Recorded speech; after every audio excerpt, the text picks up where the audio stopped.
এটির মডেল হচ্ছে Microlab M280BT।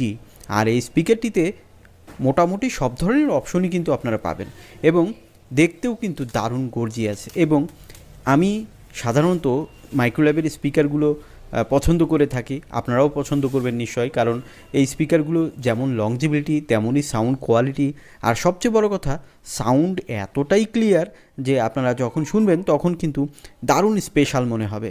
তো এই স্পিকারটি আপনাদেরকে আমরা ভিডিও শেষে একদম প্র্যাকটিক্যাল শুনিয়ে দেব, যদিও কিন্তু রেকর্ডিং সাউন্ড থাকবে, তারপরেও কিছুটা আইডিয়া পাবেন। এখানে পোর্টগুলো দেখুন, এখানে কিন্তু উপরের দিকে ইনপুট পোর্ট রয়েছে, নিচের দিকে আউটপুট দুটি পোর্ট রয়েছে এবং ইউএসবি রয়েছে আপনারা দেখতে পাচ্ছেন, এবং অক্স দিয়েও কিন্তু আপনারা এটি বাজাতে পারবেন। এবং এখানে কিন্তু ব্লুটুথ অপশনও রয়েছে, যেটি 5.0 সিরিজের ব্লুটুথ কিন্তু আপগ্রেড হয়ে এই স্পিকারটিতে এসেছে। সো ব্লুটুথ কানেক্টিভিটি কিন্তু অনেক বেটার হবে, অনেক দূর অবধি কিন্তু এটি কানেকশান ধরে রাখবে।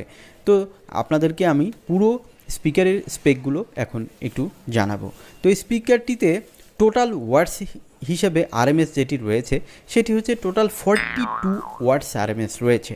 এই যে সাবউফারটি মাঝখানে দেখতে পাচ্ছেন, এটিতে আপনার টোটাল 24 ওয়াটস পাবেন। আর যে দুটি স্যাটেলাইট রয়েছে এগুলো লাগানো কিন্তু খুব সহজ। দেখুন, এই যে আপনি নিচের দিকে যে আউটপুট অপশনটি আছে সেখানে যে কোনোটাই আপনারা লাগাতে পারেন। এবং উপরের দিকে মনে রাখবেন যে উপরের দুটি পোর্ট কিন্তু অক্স পোর্ট।